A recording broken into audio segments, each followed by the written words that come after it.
Bonjour à tous.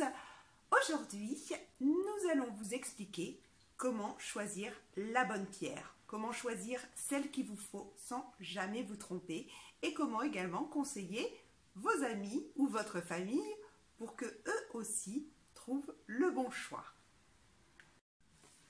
Alors déjà, sachez que lithothérapie, litho voulant dire pierre, thérapie, soin, la lithothérapie était avant tout une science, une médecine, il y a 4000 ans en arrière. Et bien sûr, avec les progrès de la médecine et de la chimie, la lithothérapie est un peu passée en désuétude. Il y a eu aussi tous les hippies de Katmandou qui sont revenus avec l'hindouisme, Peace and Love et compagnie, qui ont fait perdre la valeur de thérapie à la lithothérapie. Mais sachez que pendant très longtemps, les médecins conseillaient les bijoutiers sur le choix des pierres, des rois et des reines. D'ailleurs, les premiers à porter des bijoux, c'était les guerriers. Ils portaient des amulettes de protection. La médecine, ça passait par le végétal, par le minéral et par l'animal. Et actuellement, il n'y a que la médecine chinoise qui continue avec toutes ces trois thérapies. Maintenant, il y a en plus la chimie et les médicaments. Commençons par un petit peu de chimie. Vous vous rappelez tous de ce tableau qui répertorie tous les éléments. C'est le tableau de Mendeleïev. Donc, pour simplifier, on va dire qu'il y a des éléments dits métalliques et des éléments non métalliques. Les éléments non métalliques, c'est ceux qui constituent la matière vivante. Donc, les végétaux et les animaux, donc l'homme. De l'autre côté, vous avez tous les éléments métalliques, c'est-à-dire tous les constituants des matières non vivantes, c'est-à-dire les minéraux. Or, l'homme a besoin des éléments des deux côtés. Alors, je vais vous poser une petite question. Savez-vous comment l'homme peut échanger avec les minéraux? Oui, vous avez trouvé.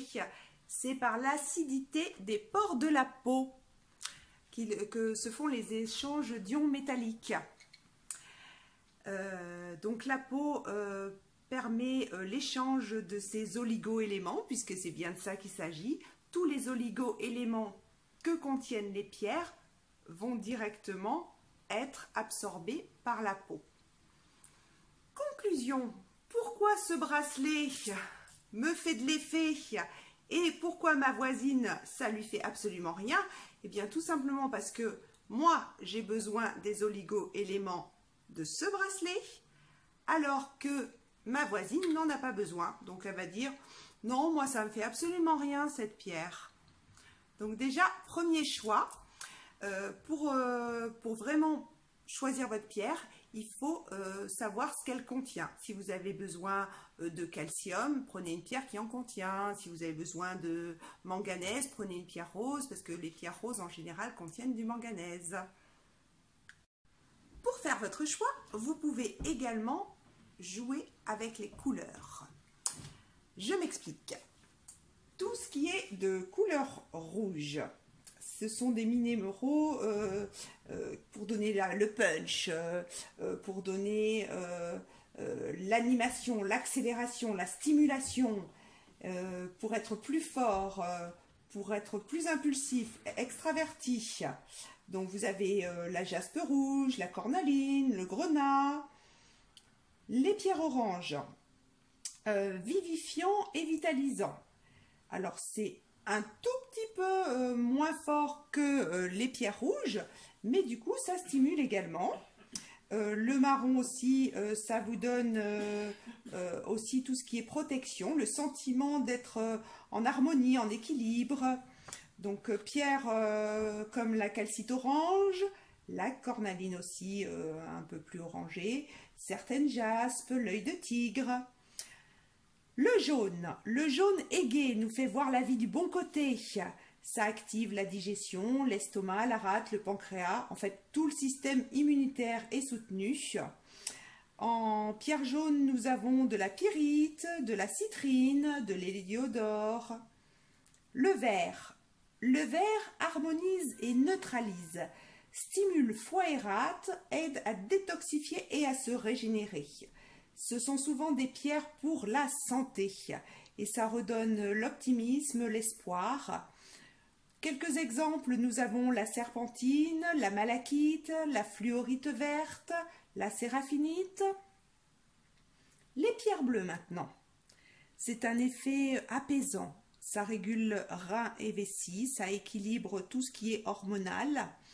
Ça détend au niveau du psychisme, ça aide à surmonter les peurs, à prendre du courage, à vivre et nous détacher des choses matérielles. Ça développe la force, l'équilibre et c'est des pierres qui sont souvent des pierres d'expression. Nous avons le lapis lazuli, la sodalite, le larimar par exemple. Les pierres violettes, ça purifie, ça libère, ça favorise l'activité cérébrale, des nerfs, de la peau et des poumons. En pierre violette, nous avons l'améthyste, la charoïte, la purpurite, la mocaïte. Tout ce qui est blanc et transparent, ce sont des pierres neutres, car ils réfléchissent toute la lumière. Donc, ils nous apportent la lumière. Ça représente la pureté, la force créatrice et aussi toute l'énergie. Sélénite, gispe, calcite et bien sûr le cristal de roche. Le rose, c'est du rouge plus du blanc. Donc c'est une harmonie, c'est un rouge très très pâle. Ça aide à se sentir bien dans sa peau, ça rend sensible, ça favorise la compassion. C'est un gros câlin.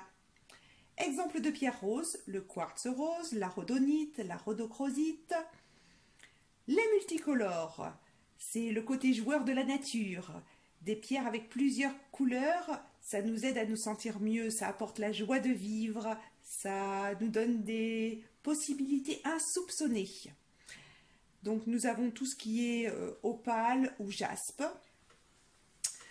Alors le noir, les pierres noires, on va dire qu'elles absorbent la lumière et donc ça absorbe aussi les excès d'énergie, les blocages et ça calme les douleurs, mais ça ne traite pas la cause pour autant. Il faudra plutôt se servir d'autres pierres. Et les pierres noires, ça met en lumière les choses cachées, agréables ou désagréables. C'est pour ça qu'il faut faire relativement attention quand on porte une pierre noire. Par exemple, nous avons la tourmaline, l'onyx, la sunjite ou l'obsidienne. Voilà, vous savez tout sur les couleurs des pierres. Ça peut vous aider donc à choisir la pierre qui vous convient. Si vous êtes en super activité, ne prenez pas une pierre rouge. Prenez plutôt une pierre bleue pour vous calmer. Hein. Si par contre vous avez 2 de tension, alors là pas de pierre bleue parce que ça va vous mettre encore plus lymphatique qu'avant. Voilà, donc ça c'était le 2e critère de sélection. Alors n'oubliez pas de toujours purifier votre pierre et les recharger régulièrement. Je vous ai mis le petit lien en dessous parce que j'ai déjà fait une vidéo à ce sujet. Au sujet des élixirs, je vous déconseille fortement d'en faire. Alors un élixir c'est quoi? C'est quand on fait tremper une pierre dans l'eau et qu'on boit cette eau ensuite.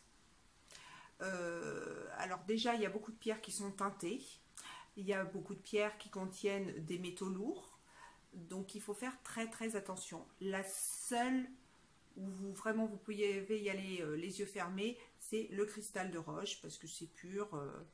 Mais toujours faire attention à ce que vous avalez si vous ne connaissez pas la provenance de la pierre.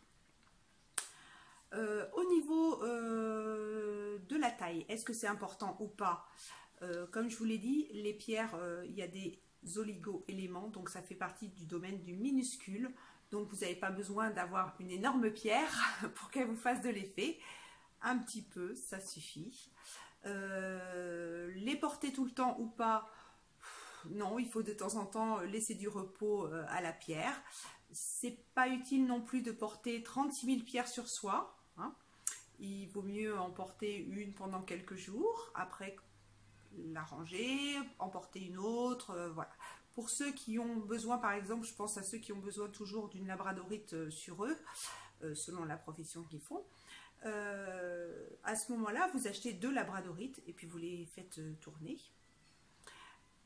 Autre chose, on me demande également souvent, est-ce que c'est mieux les pierres polies ou les pierres brutes?